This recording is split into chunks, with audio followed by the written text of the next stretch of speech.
Hi friends, welcome to Mahathi academy. నేను Kiran sir. APPSC group 2 ప్రిలిమ్స్లో భాగంగా జాగ్రఫీలో ప్రజెంట్ ఏ టాపిక్స్ కవర్ చేయాలనేది ఈ వీడియోలో నేను ఎక్స్ప్లెయిన్ చేస్తాను. అయితే మీరు మొదటిసారి మన ఛానల్ని వాచ్ చేస్తున్నట్టయితే తప్పకుండా సబ్స్క్రైబ్ చేయండి, అలాగే ఫ్రెండ్స్కి షేర్ చేయండి. అదేవిధంగా గత వీడియోని హిస్టరీలో ఏ టాపిక్స్ కవర్ చేయాలనే గత వీడియోని మీరు చూడనట్టయితే ఐకార్డ్స్లో ఇస్తున్నాను, చూడండి. అండ్ ఇంకొక ముఖ్యమైన విషయం, జాగ్రఫీలో ప్రధానంగా 3 టాపిక్స్ ఉన్నాయి: physical geography, Indian geography, AP geography. Physical geography చదివినప్పుడు మీరు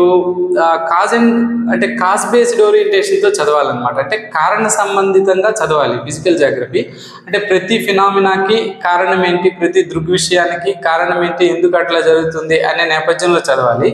ఇక ఇండియన్ జాగ్రఫీకి వచ్చేసరికి స్టాటిక్ అలాగే కాజ్ అండ్ ఎఫెక్ట్ చదవాలన్నమాట. అంటే కారణ సంబంధంగా చదవాలి, ఎట్ ద సేమ్ టైం కొన్ని స్టాటిక్ పార్ట్ అంటే స్థిరంగా ఉండే అంశాలను కూడా గుర్తుపెట్టుకోవాలి. స్టాటిక్ పార్ట్ అంటే స్టాటిస్టిక్స్ కాదు.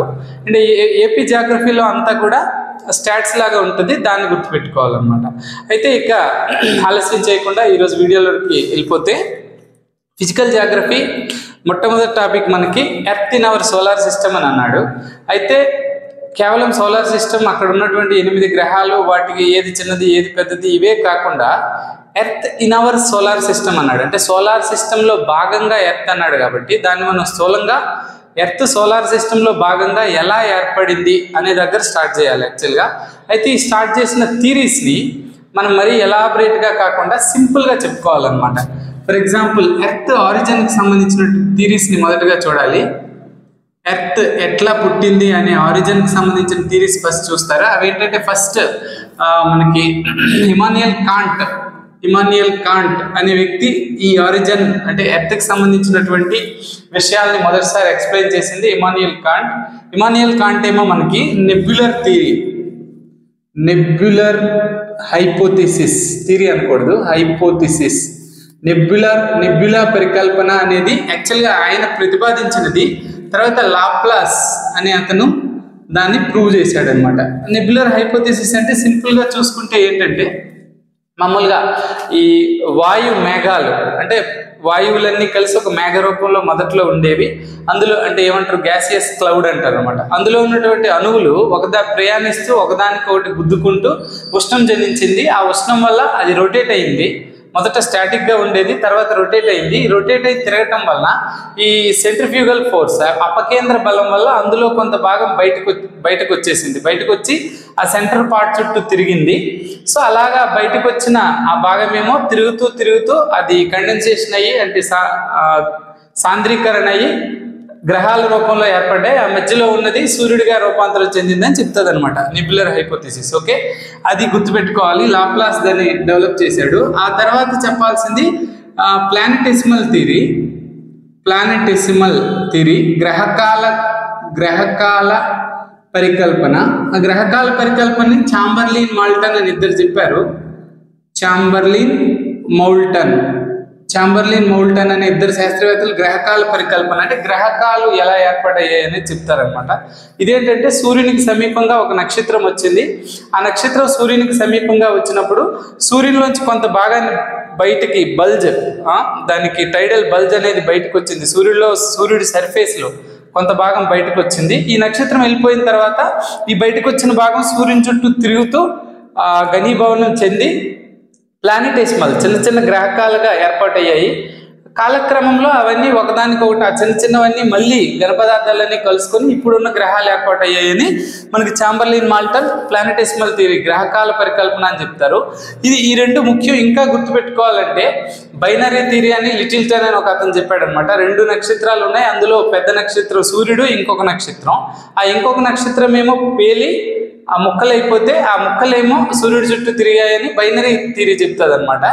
సో జెఫ్రిన్ వాళ్ళు కూడా ఇదే చెప్పారు. జెఫ్రిన్ ఏం చెప్పారంటే, సేమ్ గ్రహకాల పరికల్పన లాగే ఉంది, కాకపోతే ఆ బయటకు వచ్చే పదార్థమేమో ఈ దారపు కండె ఆకారంలో ఇట్లా వచ్చింది. అందుకే ఈ మధ్యలో ఉన్న ఇట్లా వచ్చి చుట్టూ తిరుగుతూ చల్లబడి గ్రహాలు ఏర్పాటైనాయి.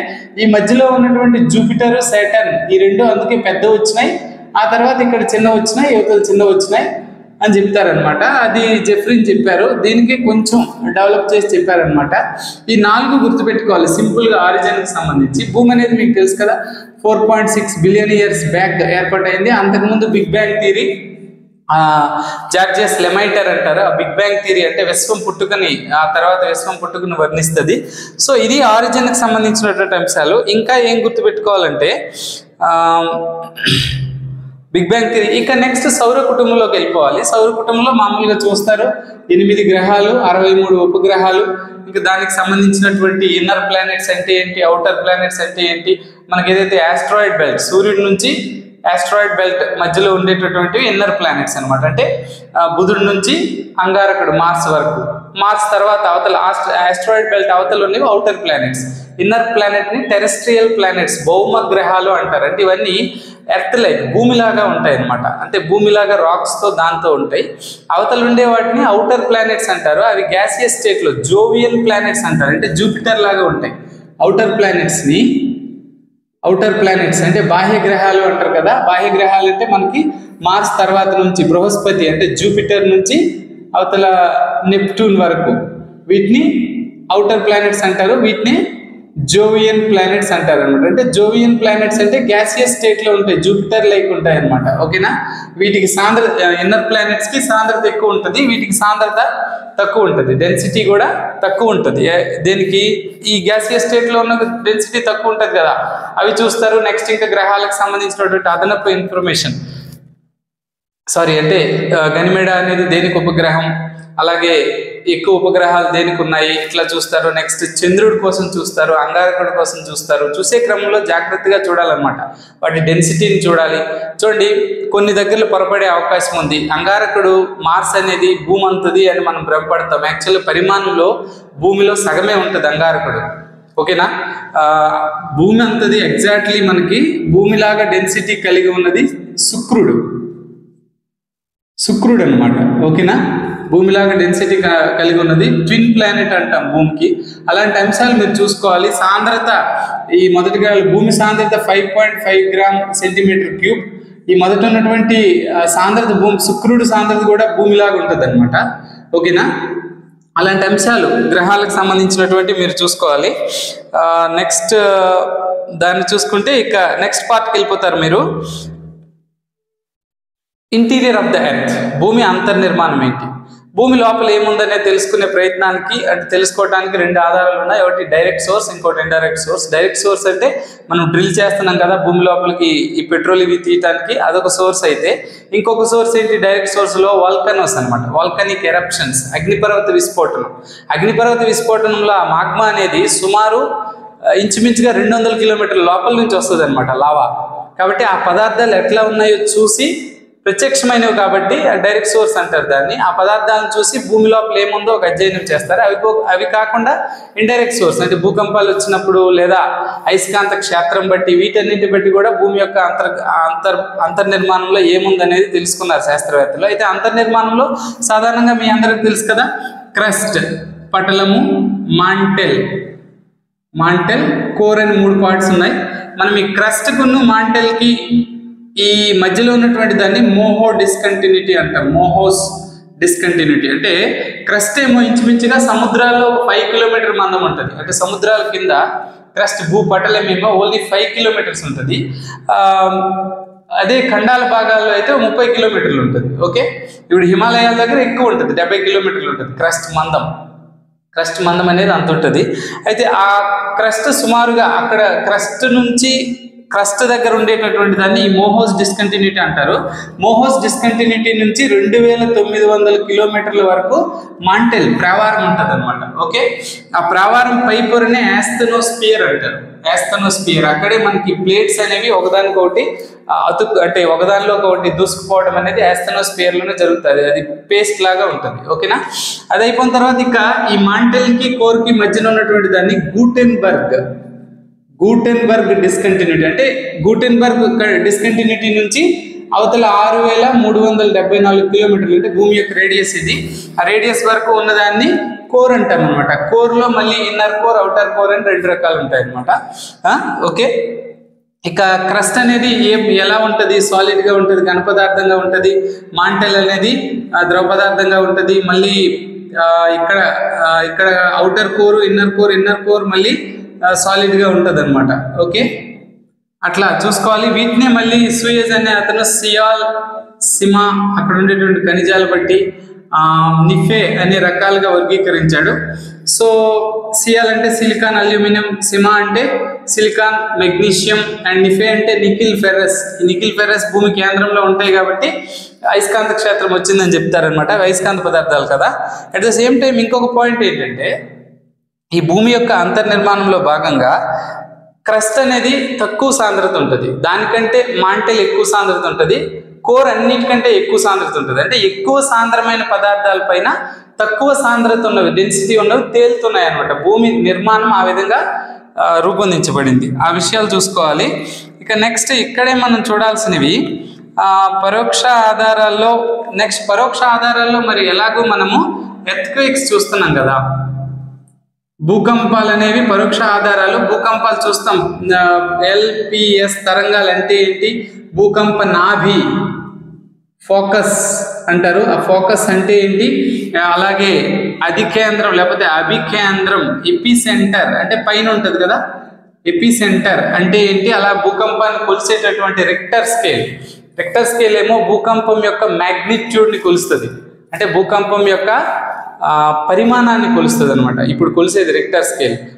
ఈ నేపథ్యంలోనే కొన్ని దగ్గర ఇప్పుడు చూడండి, జపాన్లో మనకి 8-9 భూకంపాలు వచ్చినా అక్కడ ప్రాణ నష్టం పెద్దగా సంభవించట్లేదు. అదే మొన్న ఆఫ్ఘనిస్తాన్లో ఇటువైపు వచ్చినటువంటి భూకంపాలు 5-6 అయినా సరే, మొన్న అట్లాస్ పర్వతాల్లో వచ్చింది కదా, మొరాకోలో ఒకటి వచ్చింది భూకంపం. ఇవి చిన్న చిన్న మ్యాగ్నిట్యూడ్ ఉన్న భూకంపాలు అయిన రిక్టర్ స్కేల్లో నష్టం ఎక్కువగా ఉంది. దానికి గల కారణాలు ఏంటి? ఇలాంటివి యాడ్ చేస్తాడనమాట కరెంట్ అఫైర్స్లో. ఓకే, నెక్స్ట్ ఇంకా అభికేంద్రము, ఎపిసెంటర్ అంటారు.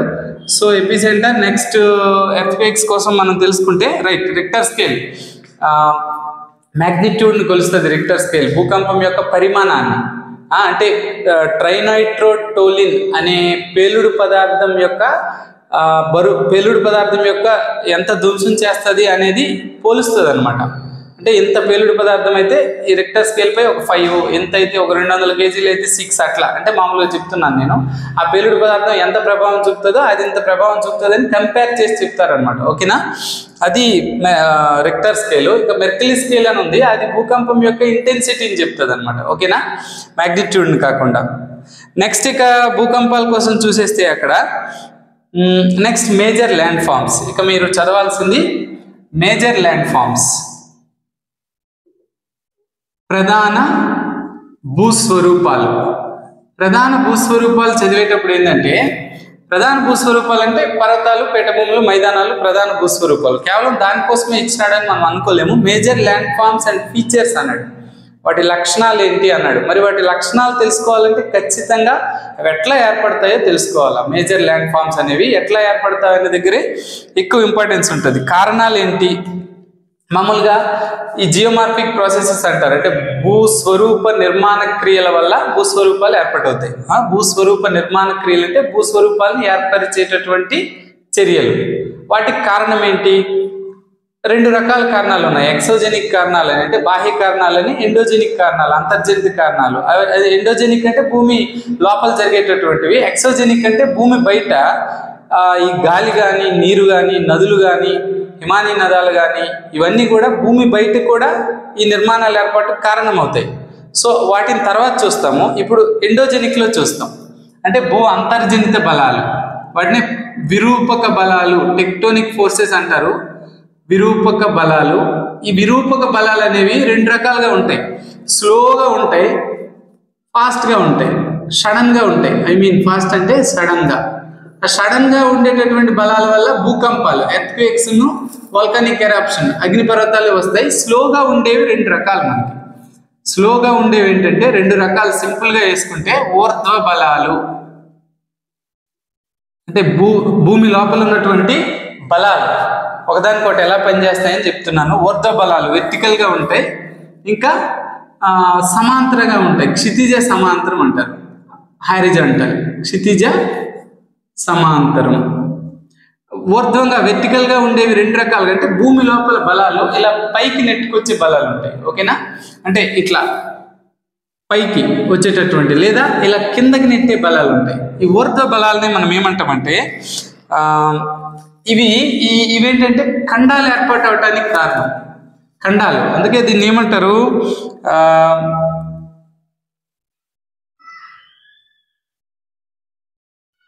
ఎపిజెనీ బలాలు అని అంటారు. అంటే ఖండోద్భవ బలాలు అని అంటారు. పైన ఇలా వచ్చేదాన్ని అప్లిఫ్ట్ అంటారు, అప్లిఫ్ట్. ఇలా వచ్చేదాన్ని సబ్సిడెన్స్ అంటారు, సబ్సిడెన్స్.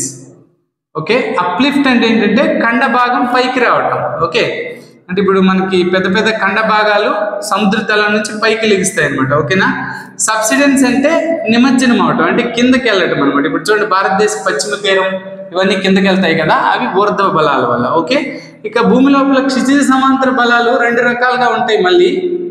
అవి ఏంటంటే క్షితిజ సమాంతర బలాలు అంటే ఇలా ప్యారలల్ గా పనిచేసేటివి. ప్యారలల్ గా పనిచేసే వాటిలో ఇలా ఒకదానికొకటి ఎదురుగా పనిచేసే ఉంటాయి, వాటిని సంపీడన బలాలు అంటారు. ఒకదానికొకటి విముఖంగా పనిచేసే ఉంటాయి, వాటిని తన్యతా బలాలు అంటారు. ఓకేనా, ఇక సంపీడన బలాలు, సంపీడన బలాలు కంప్రెషన్ ఫోర్సెస్ అంటారు. అలాగే తన్యతా బలాలు టెన్షన్ ఫోర్సెస్ అంటారు. ఓకేనా, ఇప్పుడు సంపీడన బలాలు ఒకదానికొకటి ఎదురుగా పనిచేస్తాయి. ఇందులో వార్ఫ్ అని ఒకటి ఉంటాయి, అలాగే ఫోల్డ్స్ అని ఉంటాయి. ఓకేనా, అంటే ఇలా ఒకదానికొకటి ఎదురుగా పనిచేసినప్పుడు అవి ఒకదానిపై ఒకటి ముడతలు పడతాయి, ముడతలు పడతాయి. అవే ఫోల్డ్స్ అనమాట. ఒకదానికొకటి ఇలా వ్యతిరేకంగా పనిచేసినప్పుడు ఇలా ఒకదానికొకటి ముడతలు పడి ఆ ప్రెజర్ వల్ల రెండు భూభాగాలు అంటే రెండు పలకలు ఇలా గుద్దుకున్నప్పుడు ఆ ప్రెజర్ వల్ల ఇలా ఫోల్డ్స్ పడతాయి. అవే మనకి ఫోల్డ్ మౌంటైన్స్, ముడత పర్వతాలు. ఓకేనా, ఇక వార్ఫ్ అంటే ఏంటంటే ఒకదానికొకటి ఇలా నొక్కబడ్డం వల్ల ఇలా పలకలు ఇట్లా తిరుగుతాయి అన్నమాట. దీన్ని ఏమంటారు, జియోసింక్లైన్ అంటారు. టెథిస్, జియోసింక్లైన్, భూ అభినీతి అంటారు. ఈ పైదాన్ని జియో యాంటిక్లైన్ అంటారు, భూ అపనతి అంటారు. ఈ భూ అభినీతులు కూడా ముఖ్యమైనటువంటివి. ఇక తన్యతా బలాల్లో అవేంటంటే ఒకదానికొకటి దూరంగా జరిగే బలాలు. ఆ దూరంగా జరిగే బలాల వల్ల ఏమవుతుంది, రెండు రకాలు వస్తాయి.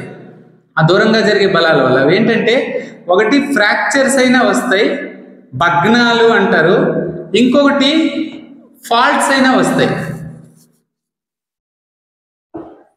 ఫాల్ట్స్, భ్రంశాలు, భ్రంశాలు. ఓకే, అంటే భ్రంశాలు అంటే ఏంటంటే ఒకదానికొకటి దూరంగా జరిగినప్పుడు పలకలు, ఫాల్ట్స్ అంటే జస్ట్ ఇలా పగుళ్ళు వస్తాయి అనమాట. ఇక్కడ భ్రంశాలు ఏమవుతుంది, సేమ్ ఆ ఫాల్ట్స్ వచ్చినప్పుడు ఒకటి కొంచెం క్రస్ట్ లో అంటే భూపటలము ఒకటి ఇలా పైకెత్తింది అనుకోండి, అప్పుడు దాన్ని ఫాల్ట్ అంటారు, లేదా దాన్ని హ్రాస్ట్ అంటారు. హ్రాస్ట్, HORST, హాస్ట్, భ్రంశోస్థిత శిలా విన్యాసం అంటారు. ఇదే మనకి ఖండ పర్వతాలుగా కనబడతాయి, ఖండ పర్వతాలు లేదా బ్లాక్ మౌంటైన్స్. ఓకేనా, ఈ హ్రాస్ట్ అనేది. అదే మీకు వరుసగా ఇలాంటి రెండు ఫాల్ట్స్ వచ్చాయనుకోండి, ఇలాంటి రెండు ఫాల్ట్స్ వరుసగా వస్తే ఇలా ఒక లోయలాగా ఒక లోతైనది వస్తుంది, దాన్ని గ్రాబెన్ అంటారు. ఫాల్ట్స్ లోనే పైకి ఉంటే హ్రాస్ట్, ఈ కిందకు ఉండేదాన్ని గ్రాబెన్ అంటారు. దీన్ని రిఫ్ట్ వ్యాలీ అని కూడా అంటారు. రిఫ్ట్ వ్యాలీ, రిఫ్ట్ వ్యాలీ అంటే పగులు లోయ. పగులు లోయ అంటే మనకు చాలా ఉన్నాయి కదా, నర్మదా నది పగులు లోయలో ప్రవహిస్తుంది, నైల్ నది పగులు లోయలో ప్రవహిస్తుంది, రైన్ నది కూడా పగులు లోయలో ప్రవహిస్తుంది. ఓకేనా, ఇవన్నీ ఈ కారణాలు మనం ఫస్ట్ తెలుసుకోవాలన్నమాట. ఓకేనా, ఈ రకంగా మనము ఈ విరూపక బలాల లోపల ఏమేమి ఇవి ఏర్పాటయ్యాయి, ఎలా ఉన్నాయి అనేది ఒక మేజర్ ల్యాండ్ ఫామ్ కారణాలు తెలుసుకోవాలి. కారణాలు తెలుసుకున్న తర్వాత ఇంకొక కొన్ని విషయాలు కూడా తెలుసుకోవాలి. అవి ఏంటంటే ఖండ చలన సిద్ధాంతము, ఇది కూడా మీకు ఇంపార్టెంటే. ఆల్ఫ్రెడ్ వెజ్నర్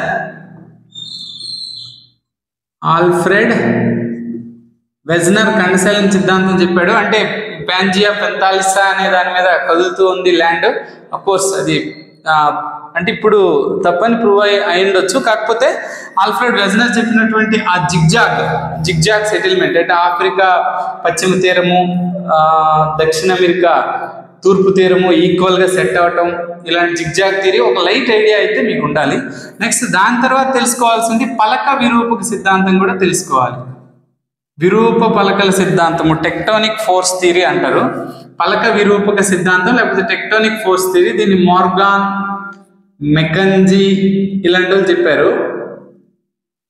అంటే మొత్తం భూమి పటలం అంతా కూడా 7 ప్రధాన పలకల రూపంలో ఉందని చెప్తారు. ఆ 7 ప్రధాన పలకలు చూడాలి. అదేవిధంగా ఒక 4 చిన్న పలకలు ఉన్నాయని చెప్పారు. ఆ పలకలే మనకి ఈ కదలికలు అంటే భూకంపాలకి దానికి ఆ పలకలు నిరంతరం కదులుతూ ఉంటాయి. ఆ కదలటం వల్లనే ఈ నిర్మాణాలు ఏర్పాటు అవుతున్నాయి, భూకంపాలు ఏర్పాటు అవుతున్నాయి అనేది చెప్తారనమాట. ఆ నేపథ్యంలో ఈ ల్యాండ్ ఫామ్స్ లో ఇది చూస్తారు. నెక్స్ట్ ఇంకా చూడాల్సిన అంశము ఇక టైప్స్. మేజర్ ల్యాండ్ ఫామ్స్ లో టైప్స్ చూడాలన్నమాట. టైప్స్ లో ఏముంది? పర్వతాలు చూస్తారు, పీఠభూములు, మైదానాలు ప్రధానంగా చూస్తారు. ఇంకా మైనర్ ల్యాండ్ ఫామ్స్ కూడా ఉంటాయి అనమాట. అవి చెప్తాను నేను. ఫస్ట్ పర్వతాల్లో ఏముంది?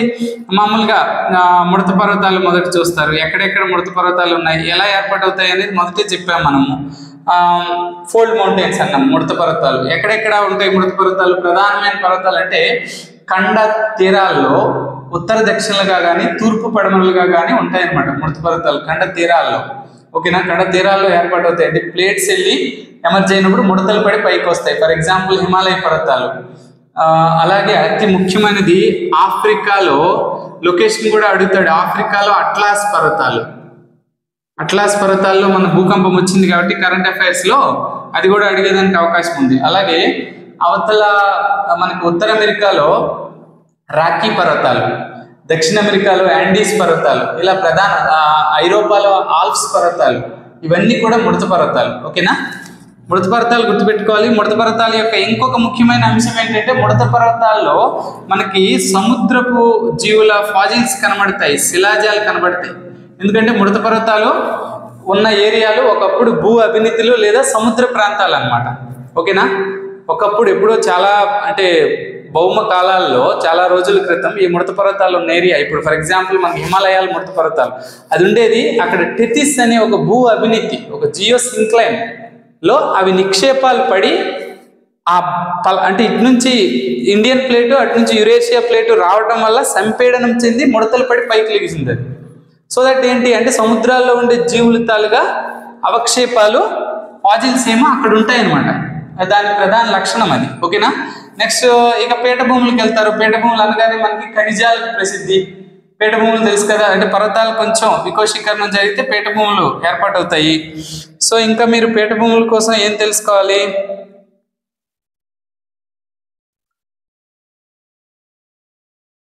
ఎస్, పీఠభూములు మామూలుగా టిబెట్ పీఠభూమి ఎత్తైనది. జస్ట్ అట్లా పీఠభూములో రకాలు మీ మెటీరియల్లో ఉంటాయి. ఆ రకాలు చూడండి. పర్వతాంతర పీఠభూములు, గిరిపద పీఠభూములు అని ఉంటాయి అనమాట. అవి ఎలా ఏర్పాటైనాయని. ఇక నెక్స్ట్ చెప్పుకోవాల్సింది రైట్, ఇంకా ముడత పర్వతాలు ఒక రకం చెప్పాము, మిగతా ఇంక చెప్పుకోలేదు. ఖండ పర్వతాలు, బ్లాక్ మౌంటైన్స్.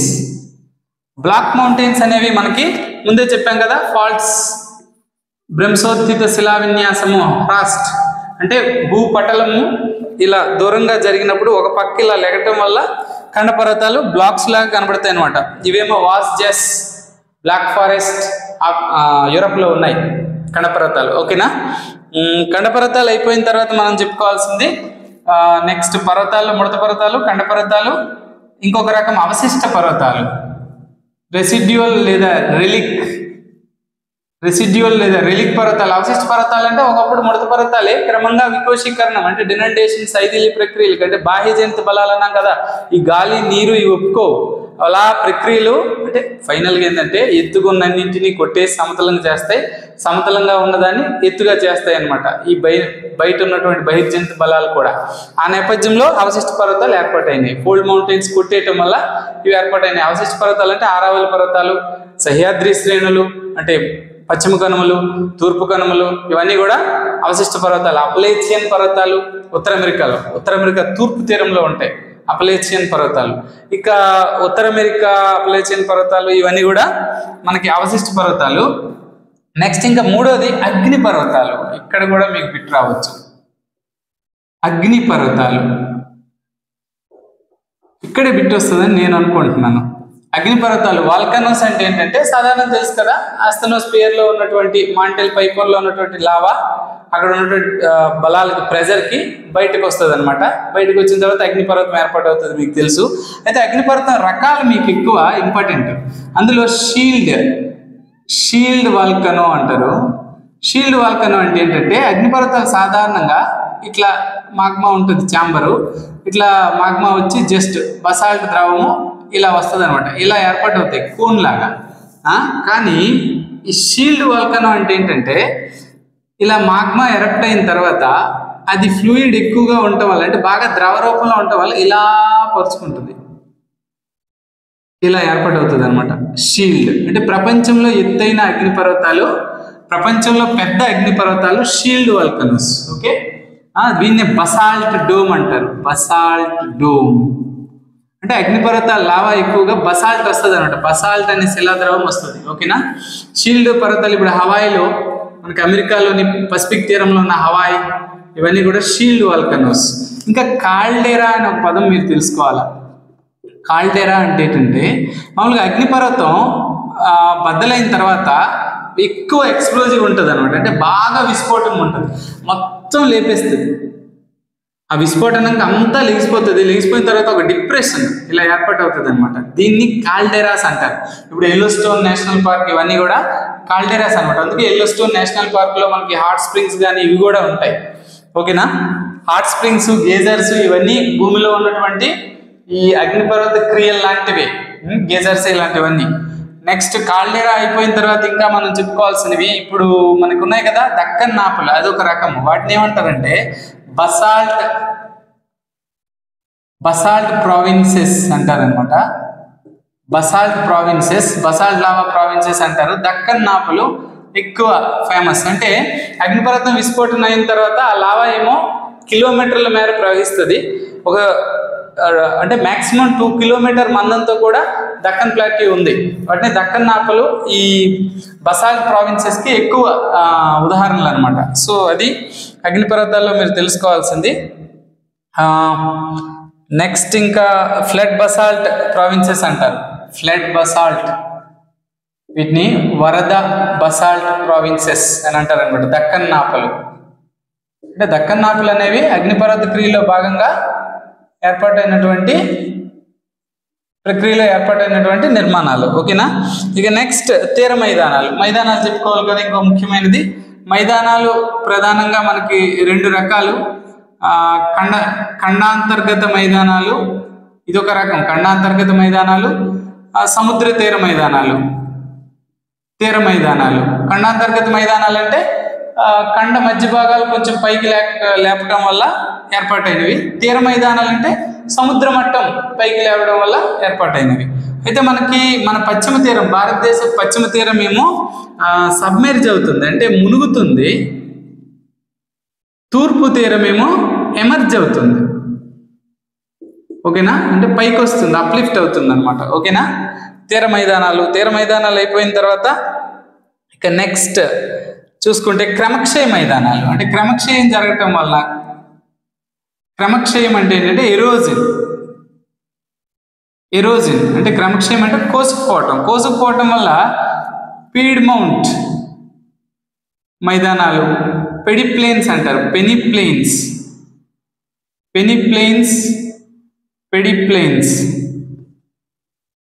పెనిప్లెయిన్స్ అంటే మామూలుగా నదులు వచ్చినప్పుడు నది మధ్యలో ఉన్నటువంటి భాగాల్ని కోయటం వల్ల ఏర్పాటైనవి పెనిప్లెయిన్స్. పెడిప్లెయిన్స్ అంటే సాధారణంగా ఎడారి ప్రాంతాల్లో ఏర్పాటు అవుతాయి అన్నమాట. ఎడారి ప్రాంతాల్లో గాలి క్రమక్షయం వల్ల ఏర్పాటైనటువంటివి పెడిప్లెయిన్స్. ఓకేనా, హండాలు అంటారు కదా, అవి, వాటిని గుర్తుపెట్టుకోవాలి. ఇక క్రమక్షయ మైదానాల తర్వాత ఇంకొక మైదానాలు ఏంటంటే మనకి నిక్షేపిత మైదానాలు. నిక్షేపించడం వల్ల, అంటే నదులు నీరు కానీ ఏవైనా నిక్షేపించడం వల్ల ఏర్పాటైనవి. ఫర్ ఎగ్జాంపుల్ వండలి మైదానాలు, డెల్టాస్ కానీ ఇలాంటివన్నీ నిక్షేపిత మైదానాలు. ఓకే, నెక్స్ట్ వండలి మైదానాలు లేదా ఫ్లడ్ ప్లెయిన్స్, వరద మైదానాలు. అదేవిధంగా గాలి నిక్షేపణ వల్ల లోయస్ మైదానాలు చైనాలో ఉంటాయి. గాలి తీసుకొని రావటం వల్ల లోయస్ అనే మట్టిని తీసుకొని వచ్చి నిక్షేపిస్తుంది అనమాట. లోయస్ మైదానాలు చైనాలో ఉన్నటువంటి గాలి తీసుకొచ్చి పసుపు సముద్రం అంటారు, పసిఫిక్ సముద్రం చైనా తీరంలో. ఎందుకంటే ఈ లోయస్ ఏమో కొంచెం పసుపు రంగులో ఉంటుంది, తీసుకొచ్చి చైనాలో పసిఫిక్ తీరంలో ఆ మట్టి నేయటం వల్ల ఆ రంగులోకి మారుతుంది అనమాట. ఈ లోయస్ మైదానాలు కూడా మనకి గాలి వల్ల ఏర్పాటైనటువంటి మైదానాలు. ఇవి మైదానాలు. ఇక ఎరోజనల్ ల్యాండ్ ఫామ్స్ అయితే కొంచెం చూసుకోవాలి కొన్ని.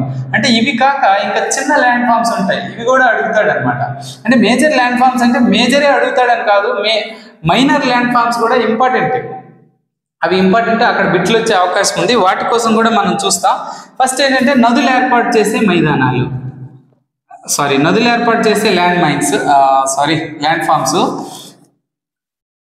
నదులు మామూలుగా వ్యాలీస్ అంటారు.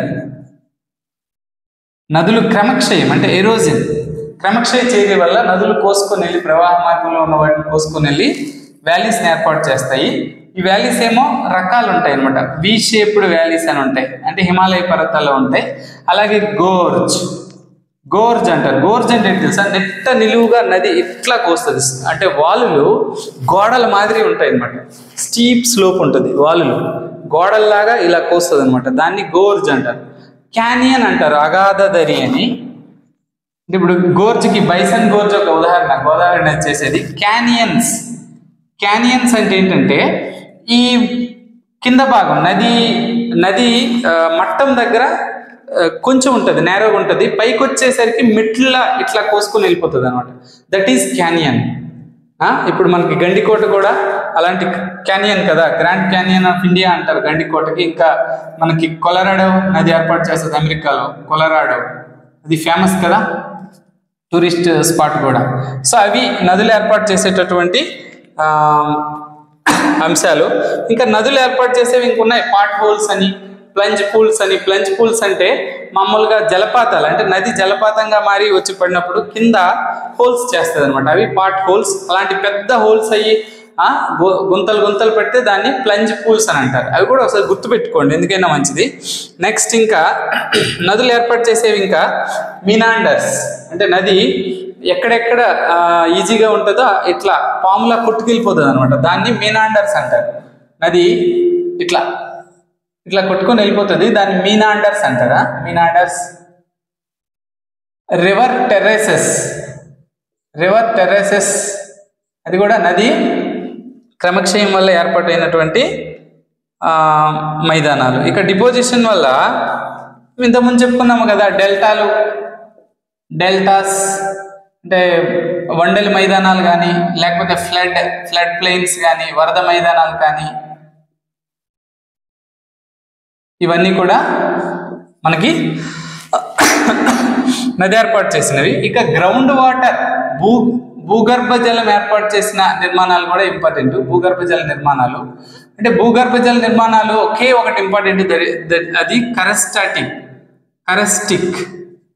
కరస్టిక్ నిర్మాణాలు. అంటే ఇవేంటంటే మామూలుగా సున్నప్రాయం ఉందనుకోండి, భూగర్భ జలం లోపల ఉంది, సున్నప్రాయం ఉందనుకోండి, వర్షం పడిన తర్వాత సున్నప్రాయం అంతా కరిగి వెళ్ళిపోతుంది, అక్కడ ఉన్న రాళ్ళు ఇట్లా మిగిలిపోతాయి. దీన్నేమో స్టాలక్టైట్ అంటారు, స్టాలగ్మైట్, దీన్ని స్టాలక్టైట్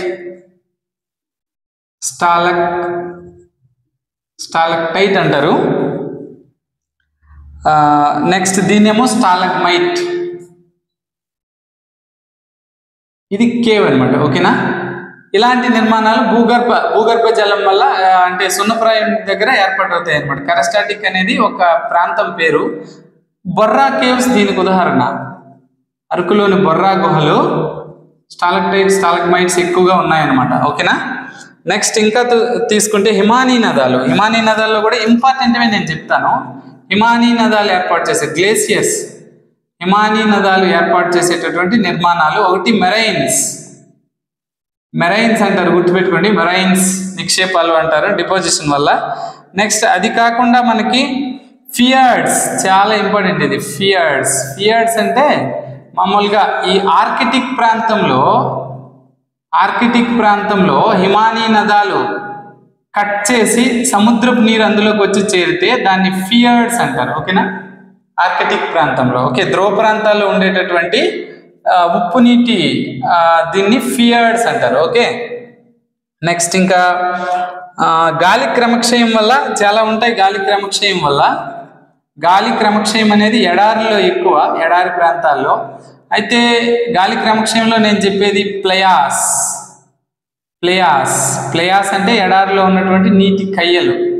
ఓకేనా, ఎడారిలో టెంపరీ కొద్ది కాలం పాటు నీరుంటే దాన్ని ప్లయాస్ అంటారు అనమాట. ఓకేనా, ఫియార్డ్స్ అనేవి హిమానీ నదాలు ఏర్పాటు చేసేవి. రైట్, ఇప్పుడు నెక్స్ట్ వెళ్ళిపోతే మనము క్లైమేట్. నెక్స్ట్ పార్ట్ ఏమో మనకి క్లైమేట్ అంటే శీతోష్ణ స్థితి. కేవలం మీకు ఏమన్నాడంటే క్లైమేట్ స్ట్రక్చర్ అండ్ కాంపోజిషన్ అని అన్నాడు. స్ట్రక్చర్ అంటే మీకు తెలుసు, ట్రోపో ఆవరణము, స్ట్రాటో ఆవరణము, మెజో ఆవరణము, థెర్మో ఆవరణము, ఎక్సో ఆవరణము ఇవి వస్తాయి. కాంపోజిషన్ అంటే కేవలం ఈ వాతావరణంలో ఉన్న సంఘటన చదివితే సరిపోదు. అసలు శీతోష్ణ స్థితి అంటే ఏంటి? టెంపరేచర్, ప్రెజర్, పీడనము, వాతావరణ పీడనము, వర్షపాతము, ఇవి కొన్నాళ్ళ పాటు, ఉష్ణోగ్రత, ఇవన్నీ కొన్నాళ్ళ పాటు సరాసరిని శీతోష్ణ స్థితి అంటారు. కాబట్టి ఆ నేపథ్యంలోనే చదవాలి. అలాగే శీతోష్ణ స్థితి విక్షోభాలు, అక్కడ ఉన్నటువంటి వాతావరణ విక్షోభాలు ఇవన్నీ కలిసిపోతాయి అనమాట. అంత చిన్న టాపిక్ కాదు అది యాక్చువల్గా. అవి చదివి ఊరుకుంటే సరిపోదు. ఓకేనా, ఇప్పుడు ట్రోపో ఆవరణం ఇవన్నీ చదువుతారు. దాని మందం ఎంత, ఎక్కడెక్కడ ఎంత ఉంటుంది, ట్రోపో ఆవరణం తాలూకు ముఖ్యమైన అంశాలు ఏంటి, స్ట్రాటో ఆవరణంలో మనకి ఓజోన్ పొర, ఇవన్నీ ఎలా చదువుతారు. నెక్స్ట్ మెజో ఆవరణం అక్కడ ఎట్లా ఉంటుంది అంటే ఎత్తు పెరిగే కొద్ది ఉష్ణోగ్రత అక్కడ ఎట్లా ఉంటుంది, ఇక ఉల్కలు అవన్నీ అక్కడ మండుతాయి. నెక్స్ట్ థర్మో ఆవరణంలో మనకి రేడియో తరంగాలు పరావర్తనం చెందుతాయి. ఎక్సో ఆవరణం, బయట ఆవరణం, ఇవన్నీ చదువుతారు. అక్కడ ఉండేటటువంటి కారణాలు, ఆ మందాలు అవన్నీ మీరు ఎలాగో చదువుతారు. నెక్స్ట్ అది అయిపోయిన తర్వాత ఇంకేం చదవాలి, ఉష్ణోగ్రత కూడా చదవాలి. ఉష్ణోగ్రత మామూలు సాధారణ పరిస్థితుల్లో ఉష్ణోగ్రత పైకి వెళ్ళే కొద్దీ తగ్గుతుంది. ఉష్ణోగ్రత భూమి నుంచి పైకి వెళ్ళే కొద్దీ తగ్గుతుంది. అయితే ఉష్ణోగ్రతలు ఇంకేం చదవాలి, దాన్ని ఊర్ధ్వ విస్తరణ అంటారు. ఉష్ణోగ్రత ఊర్ధ్వ విస్తరణ అంటారు. ఉష్ణోగ్రత క్షితిజ సమాంతర విస్తరణ కూడా చదవాలి. అంటే హారిజాంటల్ గా క్షితిజ సమాంతర విస్తరణ అంటే ఏంటంటే ఉష్ణోగ్రత సంబంధించి భూమధ్య రేఖ ప్రాంతం నుంచి ధ్రువాల వరకు వెళ్లే కొద్దీ ఉష్ణోగ్రత ఎలా ఉంటుంది. భూమధ్య రేఖ ప్రాంతంలో ఎక్కువ ఇన్సులేషన్ ఉంటుంది కాబట్టి ఎక్కువ సౌర వికిరణ నేరుగా కిరణాలు తగులుతాయి కాబట్టి అక్కడ ఎక్కువ ఉష్ణోగ్రత ఉంటుంది. అలాగే ధ్రువ ప్రాంతాల్లో ఏటవాలుగా పడతాయి కాబట్టి ఎక్కువ ప్రాంతాల్లో పడతాయి కాబట్టి తక్కువ ఉష్ణోగ్రత ఉంటుంది. ఇది చదువుతాం. ఇది చదివిన తర్వాత ఇంకా ఎలా ఉంది జనవరిలో మరియు జూలైలో వాటి బిహేవియర్ ఎట్లా ఉంటుంది అని చదవాలి. అలాగే అక్కడ ఐసోథెర్మ్స్ సమోష్ణోగ్రత రేఖల కోసం చదవాలి. నెక్స్ట్ చదవాల్సింది పీడనం. ఇక్కడ ఒక ఇంపార్టెంట్ టాపిక్స్ మళ్ళీ వస్తాయి. ప్రెజర్, వాతావరణ పీడనం అంటే సాధారణంగా ఎత్తుకు పోయే కొద్ది వాతావరణ పీడనం తగ్గుతుంది.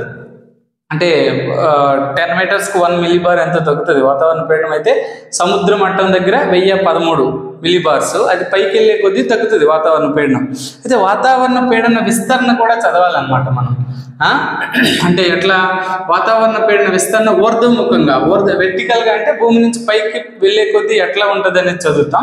నెక్స్ట్ క్షితిజ సమాంతరంగా అంటే భూమి పైన భూమధ్య రేఖ నుంచి పైకి వెళ్ళేసరికి ఎలా ఉంటుంది వాతావరణ పీడనం. చాలా ఇంపార్టెంట్ ఆ టాపిక్.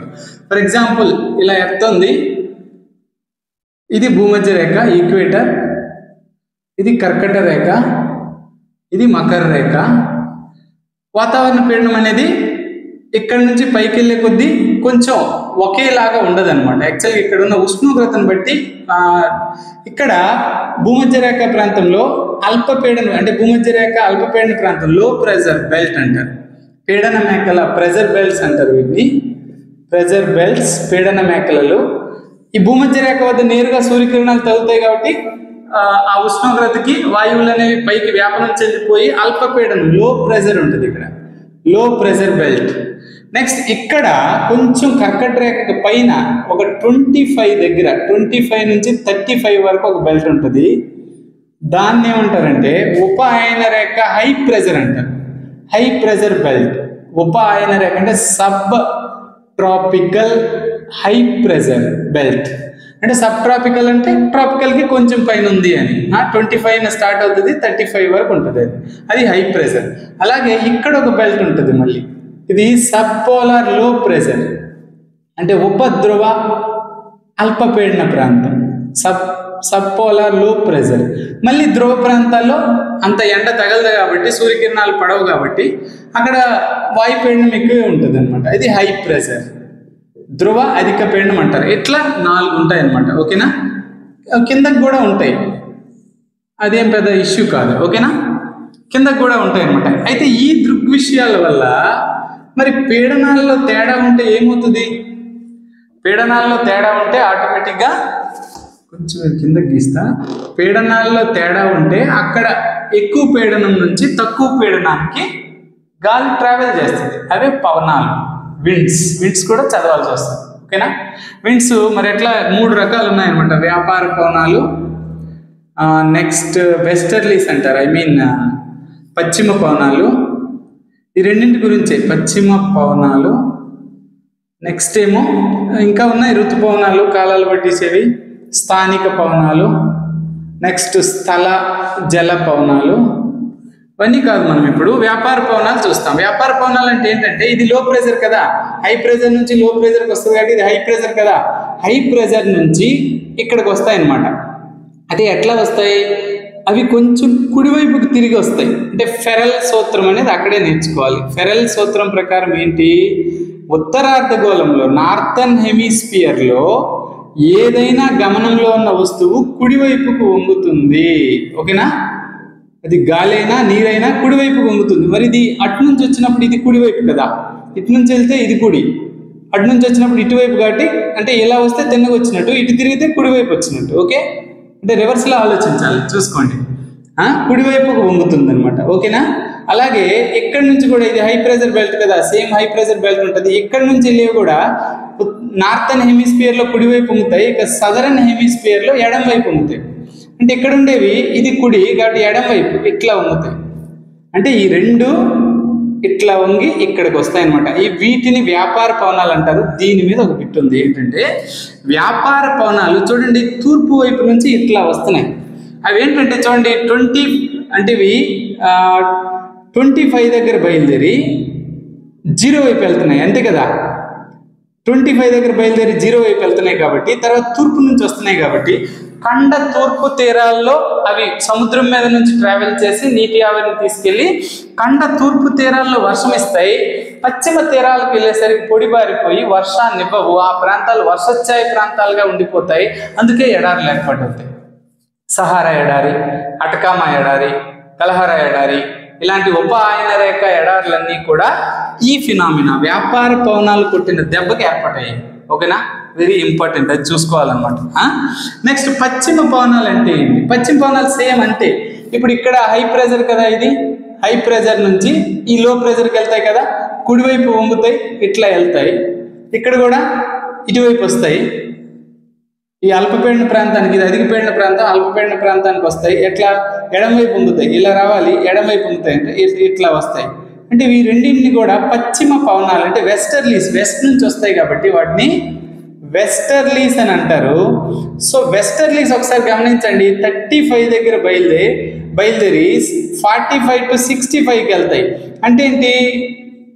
ఉష్ణమండల ప్రాంతం దగ్గర బయలుదేరి సమశీతోష్ణ మండలం లేదా ఇంకా వేరే మండలాలు ఉంటాయి కదా, ఆ ధ్రువ ప్రాంతాల వైపు వెళ్తున్నాయి అన్నమాట. సో దానివల్ల ఏమవుతుంది? నీటి ఆవిరి ఉండి ఇటువైపు అంటే ఖండాల యొక్క పశ్చిమ తీరాల్లో వర్షం వస్తుంది. అంటే చిలీ ఈ ఏరియాలో వర్షాన్ని తెస్తాయి వెస్టర్లీస్, చిలీలో వర్షాన్ని తెస్తాయి.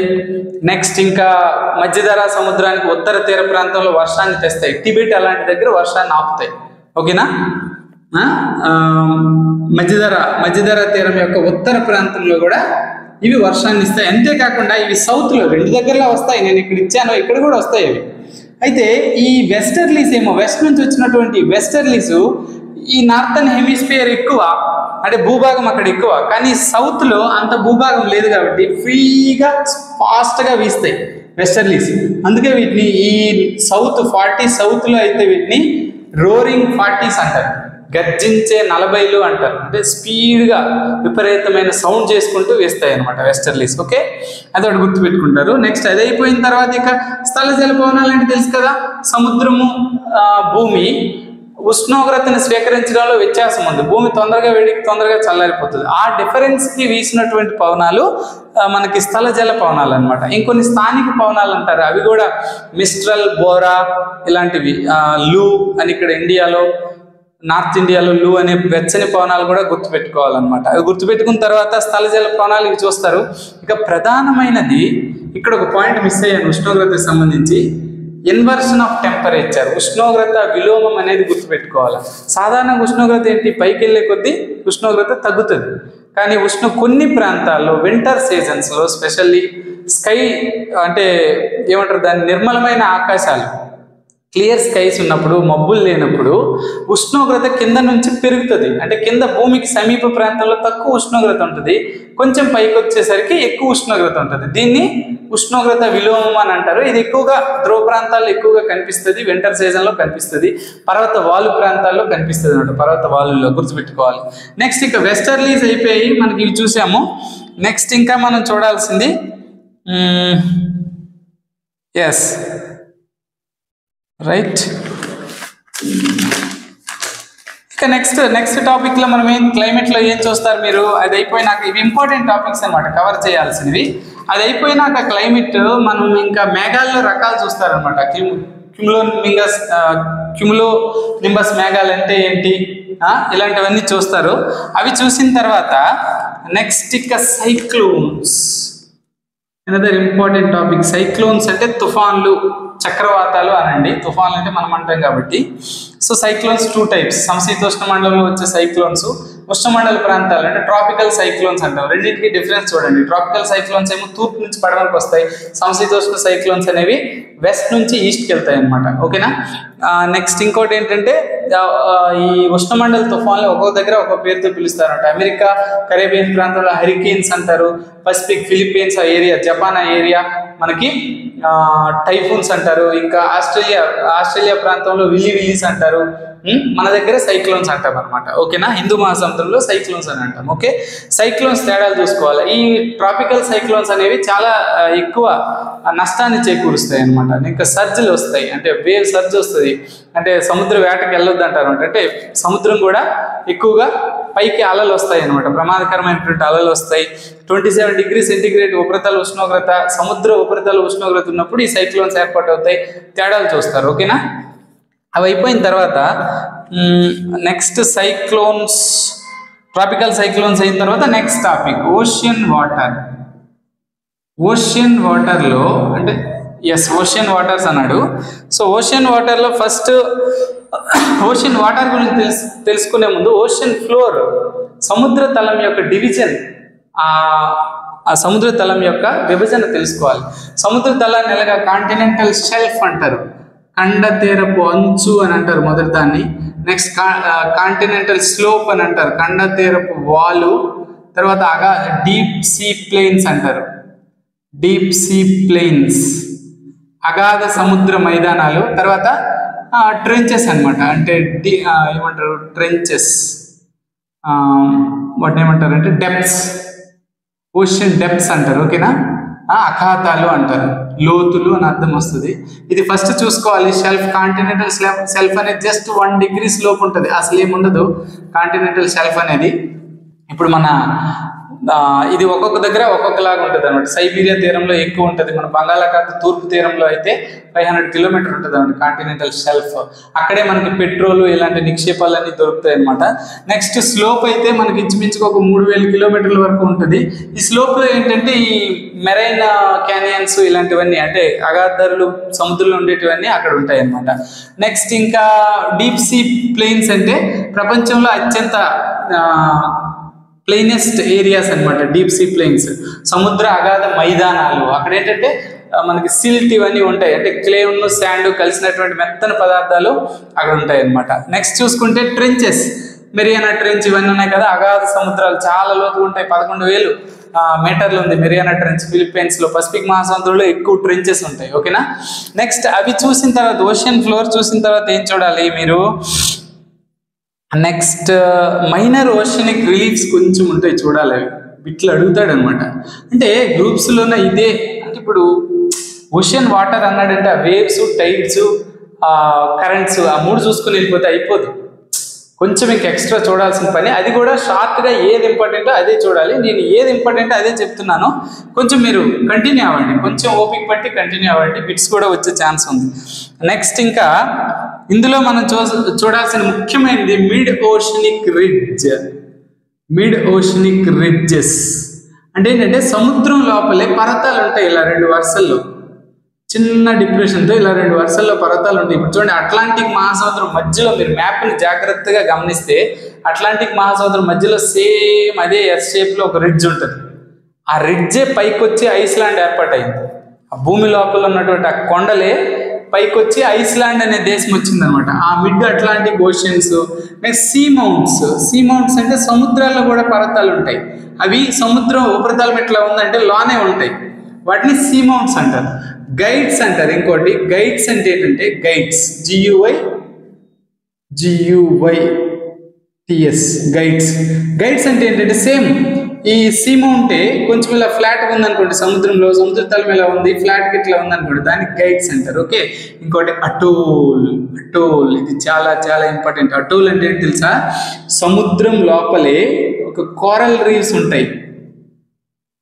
ఆ కోరల్ రీవ్స్ తో ఏర్పడినటువంటి దీవుల్ని అటోల్స్ అంటారు. మాల్దీవ్స్ దీనికి అత్యంత ముఖ్యమైనటువంటివి. ఇవి సముద్రంలో ఉన్నటువంటి రిలీఫ్స్. ఇంకా మనం అసలు కథ ఏంది? సముద్ర నీటి ప్రవాహాలు. ఫస్ట్ సముద్ర నీటి ప్రవాహాలు 3 రకాలు: waves, tides, next ocean currents. సముద్ర ప్రవాహాలు, నీటి ప్రవాహాలు అనమాట ఇవి. వేవ్స్ అనేది మీరు పెద్దగా పట్టించుకోవాల్సిన పని లేదు. సముద్ర అలలు అనేది కామన్ ఇష్యూస్. టైడ్స్ పట్టించుకోవాలి. పోటుపాటులు అంటారు. సో ఈ పోటుపాటులు ఏంటంటే హై టైడ్, లో టైడ్ అంటారు అనమాట. పోటుపాటులు అనేవి మనకేంటి? సూర్యచంద్రుల గురుత్వాకర్షణ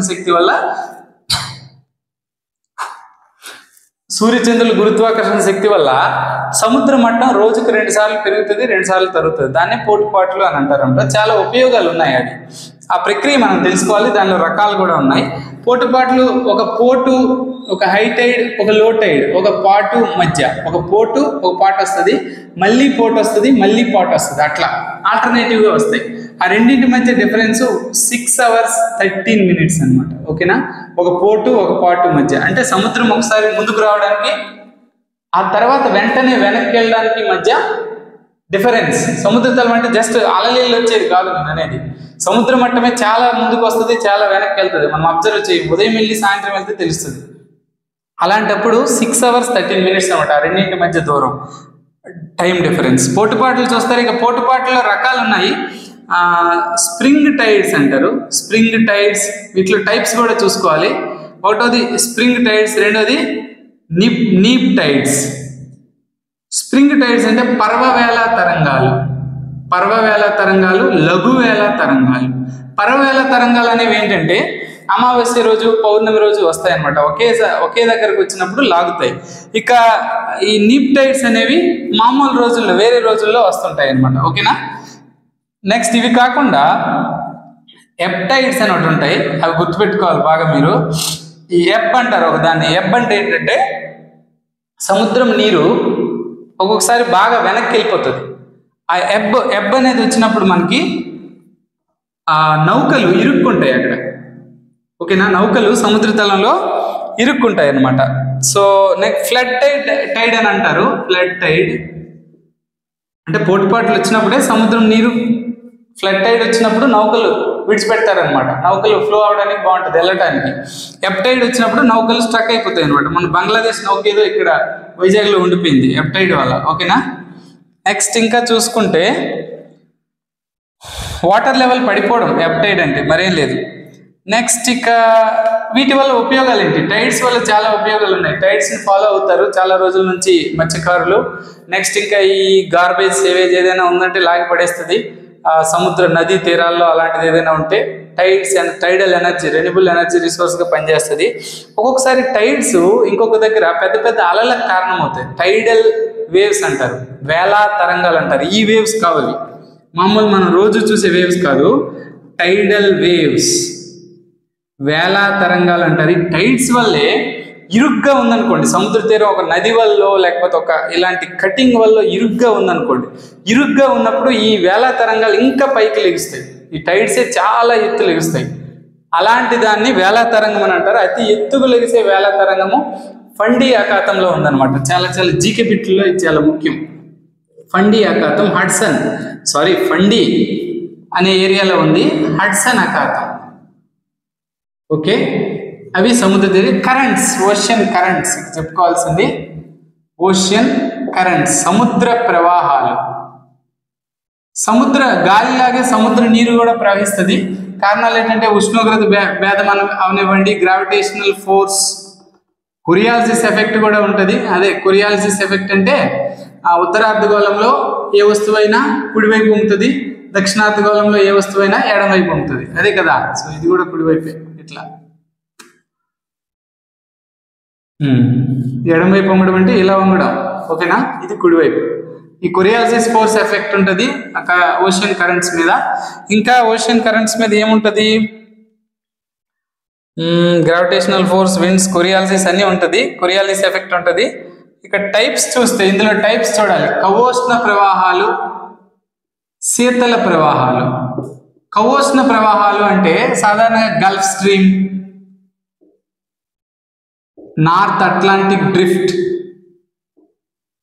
శీతల ప్రవాహాల్లో బెంగుళా శీతల ప్రవాహం, కెనరీ ప్రవాహం, ఇవన్నీ చూడాలి. ఒక కవోష్ణ ప్రవాహం అంటే వామ్ కరెంటు ఒక కోల్డ్ కరెంటు కలిసే అనుకోండి, అక్కడ చేపల పెంపకానికి బాగుంటుంది.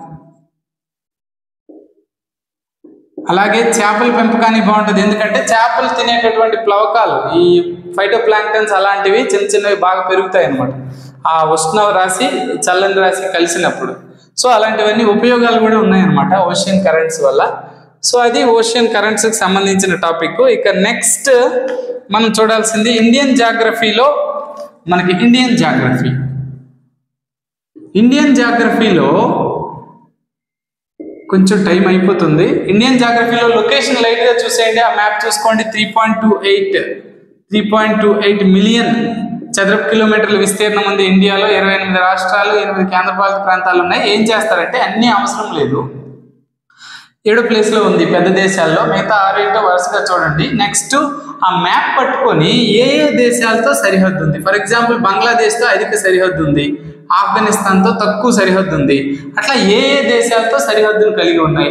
9 తీర రాష్ట్రాలు, మిగతావన్నీ భూపరివేష్టిత రాష్ట్రాలు ఏవి అనేది ఆ వాటి యొక్క సరిహద్దులు చూస్తారు ఒకసారి, ఓకేనా. సరిహద్దులు చూసిన తర్వాత లొకేషన్లో నెక్స్ట్ ఇక ఫిజియోగ్రాఫిక్ ఫీచర్స్, ఐలాండ్స్ కూడా కొంచెం చూడండి. ఐలాండ్స్ ఇంకో టాపిక్ ఉందని చెప్తా. ఫిజియోగ్రాఫిక్ ఫీచర్స్ అంటే నైసర్గిక నిర్మాణాలు ఏంటి ఇండియాలో. ఇండియన్ హిమాలయన్ రీజన్, హిమాలయాలు ఒకటోది. రెండోది మైదాన ప్రాంతాలు, ప్లెయిన్స్, నార్థన్ ప్లెయిన్స్, ఉత్తర మైదానాలు. ఇంకేం చూడాలి, ద్వీపకల్ప పీఠభూమి అంటే పెనిన్సులర్ ప్లాట్యూ. నెక్స్ట్ ఇంకా చూడాల్సింది డెజర్ట్ చూడండి. థార్ ఎడారి అంతా ఇండియాలో లేదు, గ్రేట్ ఇండియన్ డెజర్ట్ అనేది మాత్రమే ఇండియాలో ఉంది, ఓకేనా. థార్ ఎడారి పాకిస్తాన్లో కూడా ఉంది, డెజర్ట్. నెక్స్ట్ ఇంకా చూడాల్సింది మనము తీర మైదానాలు, కోస్టల్ ప్లెయిన్స్, తీర మైదానాలు చూడాలి. ఇంకా 6వది తీర మైదానాల తర్వాత ఏంటి, ఐలాండ్స్ చూడాలి. అంటే మనకి ద్వీపాలు అంటే అండమాన్ నికోబార్ దీవులు చూడాలన్నమాట. ఇంకా ఇండియన్ ఇది ఎంత డీటెయిల్గా చదివితే అంత మంచిది. బిట్ ఇక్కడ నుంచి పక్కా వస్తుంది. హిమాలయ ప్రాంతాల నుంచి బిట్ రాకుండా ఉండదు. హిమాలయాలకు సంబంధించి రకరకాలుగా చదవాలన్నమాట. హిమాలయ ప్రాంతాలు అనేవి మనకి రకాలు ఉన్నాయి. కాశ్మీర్ హిమాలయాలు అంటారు ఫస్ట్. నెక్స్ట్ ఏమో హిమాచల్ ప్రదేశ్ అండ్ ఉత్తరాఖండ్ హిమాలయాలు అంటారు. అటుపోతే పశ్చిమ బెంగాల్ డార్జిలింగ్ ప్లస్ సిక్కిం హిమాలయాలు అంటారు. అటుపోతే అరుణాచల్ ప్రదేశ్ హిమాలయాలు అంటారు. అటుపోతే నెక్స్ట్ ఇంకా అరుణాచల్ ప్రదేశ్ పోయిన తర్వాత నెక్స్ట్ ఈస్టర్న్ హిమాలయాస్ అంటారు. అంటే మేఘాలయ ఏరియాలో ఈస్టర్న్ హిమాలయాస్ అని అంటారు. ఈ కాశ్మీర్ హిమాలయాస్లో ఏంటి, కాశ్మీర్ హిమాలయాస్ మళ్ళీ ప్రాధాన్యతలు గుర్తుపెట్టుకోవాలి. కాశ్మీర్ హిమాలయాస్లో ఉండే హిమానీ నదాలు మనకి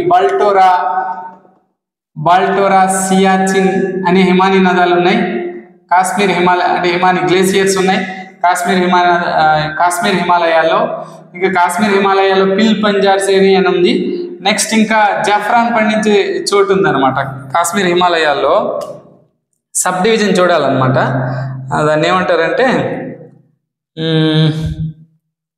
కరేవాస్ అంటారు. గ్లేసియర్స్ ఏర్పాటు చేసే నిర్మాణాలు కరేవాస్ అంటే గ్లేసియర్సే ఏర్పాటు చేసేటటువంటి మైదానాలు కరేవాస్. ఆ కరేవాస్లో జఫ్రాన్ అంటే కాశ్మీర్ కుంకుమ పువ్వుకి ఫేమస్ కదా, అది ఇది. జఫ్రాన్ అంటే సెఫ్రాన్ అనమాట. కాశ్మీర్ కుంకుమ పువ్వు ఈ కాశ్మీర్ హిమాలయాల్లోనే పండుతుంది. ఓకేనా. ఇంకా అంతేకాకుండా దాల్ సరస్సు, ఓలర్ సరస్సు, మంచినీటి సరస్సులు. అవి కాకుండా సౌత్ చైనా హిమాలయాల్లో, కాశ్మీర్ హిమాలయాల్లో ఉండేటటువంటి సౌత్ ఇండియాలో సౌత్ ఏషియాలో ఉన్నటువంటి ప్యాంగ్యాంగ్ సరస్సు చాలా వివాదాస్పదం అవుతుంది కదా చైనాకి మనకి సరిహద్దు ప్రాంతంగా. ఇలాంటివన్నీ చదవాలి. నెక్స్ట్ హిమాచల్ ఉత్తరాఖండ్లో ఏముంది, డార్జిలింగ్ సిక్కింలో ఏముంది, సిక్కింలో కాంచన్జంగా ఎత్తైన శిఖరం ఉంది. అరుణాచల్ ప్రదేశ్ హిమాలయాలు, ఆ తర్వాత ఈస్టర్న్ హిమాలయాలు కూడా చూసుకోవాలన్నమాట. సో హిమాలయాలు అదే కాకుండా హిమాలయాల్లో ఇంకా చూడాల్సినటువంటి అంశము హిమాలయాలు హిమాద్రి అంటారు. ఎత్తైన మధ్య హిమాలయ ఉన్నత హిమాలయాలని హిమాద్రి అంటారు. తర్వాత హిమాచల్ అంటారు. తర్వాత శివాలిక్ అంటారు అనమాట. ఓకేనా, ఇవి చూసుకోవాలి. శివాలిక్ అనేది ఔటర్ హిమాలయాలు, బాహ్య హిమాలయాలు, బయటకు ఉంటాయి ఇవి. శివాలిక్ తర్వాత ఇంకా మైదానాలు, ఉత్తర మైదానాలు వస్తాయి. ఓకేనా.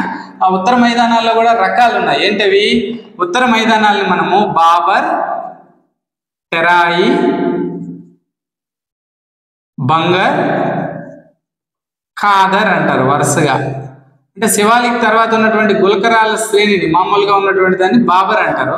టెరాయి అంటే ఏంటంటే చిత్తడి నేల, మార్షీ ల్యాండ్ అనమాట. ఇక్కడ అంటే ఏది మనం సెకండ్ టాపిక్ వెళ్ళిపోయాము, ఏది ఉత్తర మైదానాలు, నార్థన్ ప్లెయిన్స్కి వెళ్ళిపోయాం అనమాట. ఆ నార్థన్ ప్లెయిన్స్లో భాగాలు ఉన్నాయి, ఇవి ఎక్కువ అడుగుతుంటాడు. టెరాయి అంటే చిత్తడి నేల, అంటే కొద్దిగా నీరు బురదలాగా ఉంటుంది అనమాట.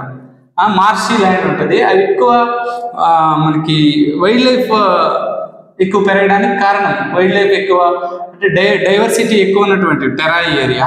నెక్స్ట్ బంగర్ అంటే ఓల్డ్ పాత అలువియల్ మైదానాలు అనమాట. అంటే వండలి మైదానాలని, పాత వండలి మైదానాలనేమో బంగర్ అంటారు. నూతన వండలి మైదానాలని ఖాదర్ అంటారు. అంటే ఇటీవల ఏర్పడినటువంటి వండలి మైదానాలు. ఓకేనా, రైట్. ఇటీవల అంటే ఈ మధ్యన ఎప్పుడు ఏర్పడవు, ఇవన్నీ మనిషి రాకముందే ఏర్పడ్డాయి ఉంటాయి అన్నమాట. ఓకేనా.